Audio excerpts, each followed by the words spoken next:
নমস্কার বন্ধুরা, পম্পার ছোট্ট রান্নাঘর থেকে পম্পা বলছি। আজ আমি বানাবো চানা মটর পনির। কিভাবে বানাই চলো তোমরা দেখতে থাকো। আজ আমি বানাবো চানা পনির, চানা মটর দিয়ে পনির দিয়ে বানাবো। কি কি লাগছে চলো। এখানে সেদ্ধ করা চানা মটর, এখানে আছে অল্প পনির, এখানে আছে পেঁয়াজ বাটা, এখানে আছে একটু আদা, টমেটো আর শুকনো লঙ্কা বাটা।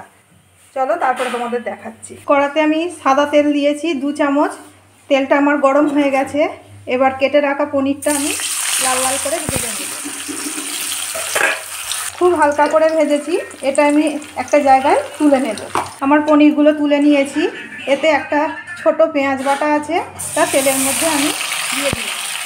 লাল লাল করে ভেজে নিয়ে তারপরে আদা বাটা এগুলো দেবো। পেঁয়াজটা আমার লাল লাল করে ভেজেছি, খুব লাল করিনি।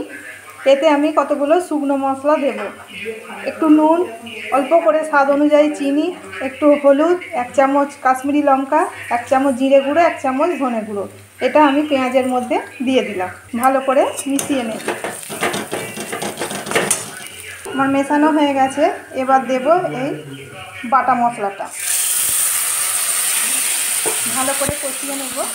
দেখো কত সুন্দর কালার বেরিয়েছে, আর আমার চানা মটরটা খুব সুন্দরও সেদ্ধ হয়েছে। এবার এটা আমি মশলার মধ্যে দিয়ে দেব। আর দেব মশলার বাটি ধোয়া জলটা। আর আমি এখন কিছু দেবো না। আমার চানা মটরটা হয়ে গেছে। এবার এতে আমি পনিরগুলো দিয়ে দেব। এবার পনিরটা আমি দিয়ে দিলাম। পনিরটা দিয়ে ফুটিয়ে একটু বাটার আর কসুরি মেথি দিয়ে আমি নামিয়ে দেবো। এতে একটু গরম মশলা 1 চামচ মতো আমি ছড়িয়ে দিলাম। দিয়ে এটা মিশিয়ে দেব।